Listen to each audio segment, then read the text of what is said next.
राधे राधे भक्तों, जय श्री कृष्णा, जय श्री बांके बिहारी लाल की जय। भक्तों, आपका मेरे YouTube चैनल कृष्ण भक्त की दुनिया में बहुत बहुत स्वागत है। भक्तों, आज की वीडियो में हम श्रवण करेंगे श्रावण महात्म्य का 19वां अध्याय, एकादशी व्रत एवं हरि पवित्रारोपण विधि।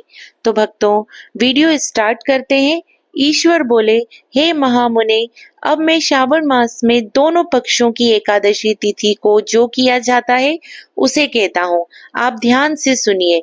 हे वत्स, रहस्यमय अति श्रेष्ठ महान पुण्य प्रदान करने वाले तथा महापातकों का नाश करने वाले इस व्रत को मैंने किसी से नहीं कहा है। यह एकादशी व्रत श्रवण मात्र से मनुष्यों को वांछित फल प्रदान करने वाला, पापों का नाश करने वाला, सभी व्रतों में श्रेष्ठ तथा शुभ है।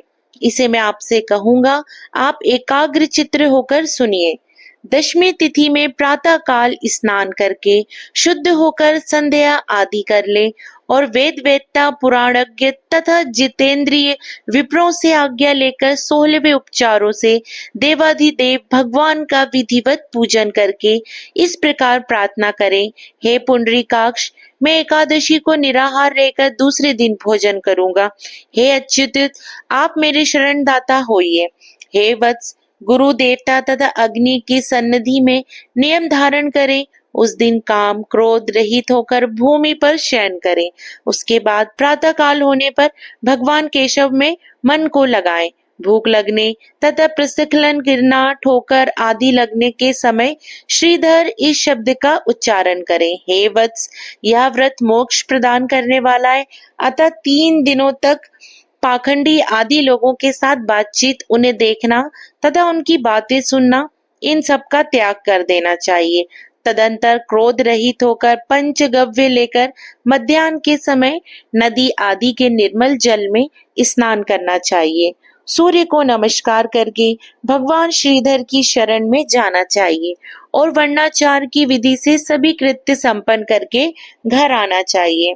वहां पुष्प धूप तथा अनेक प्रकार के निवेद्य से श्रद्धा पूर्वक श्रीधर की पूजा करनी चाहिए।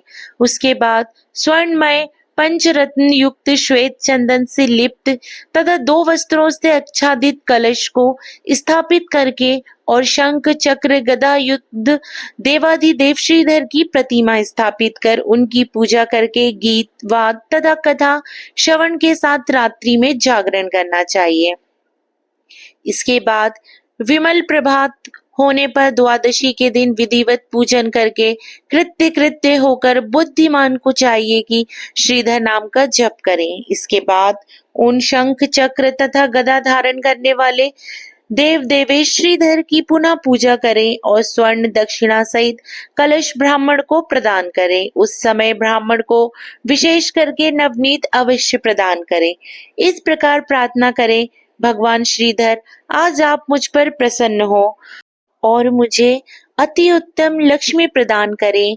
हे मुनि श्रेष्ठ, इस प्रकार उच्चारण करके जगत गुरु श्रीधर से प्रार्थना करके श्रेष्ठ ब्राह्मणों को भोजन कराकर अपने सामर्थ्य अनुसार दक्षिणा देनी चाहिए।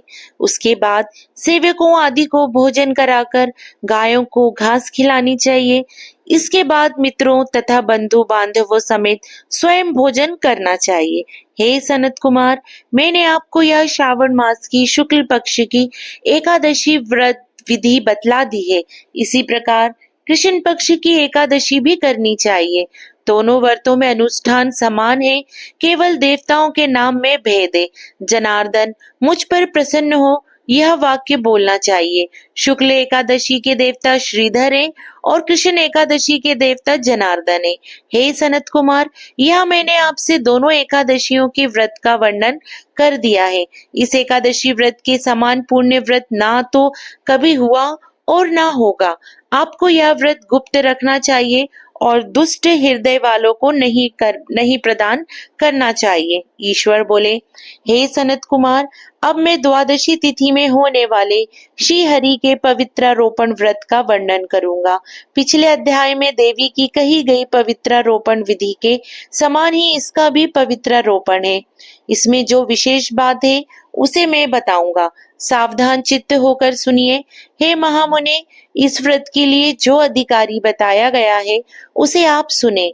ब्राह्मण, क्षत्रिय, वैश्य, शूद्र तथा स्त्री, इन सभी को अपने धर्म में स्थित होकर भक्ति पूर्वक पवित्रारोपण करना चाहिए।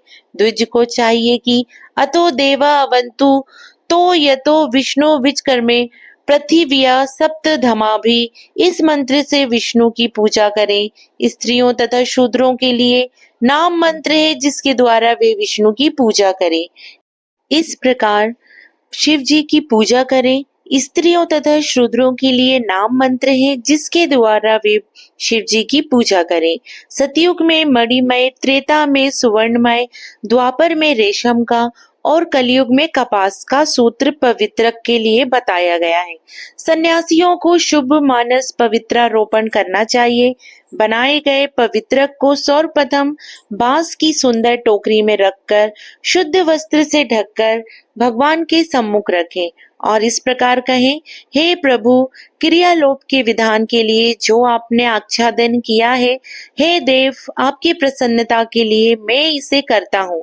हे देव, मेरे इस कार्य में विघ्न ना उत्पन्न हो। हे नाथ, मुझ पर दया कीजिए।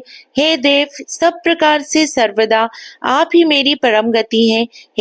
हे जगपते, मैं इस पवित्र से आपको प्रसन्न करता हूँ। ये काम, क्रोध आदि मेरे व्रत का नाश करने वाले ना हो। हे देवेश, आप आज से लेकर वर्ष प्रयत्न अपने भक्त की रक्षा करें। आपको नमस्कार है।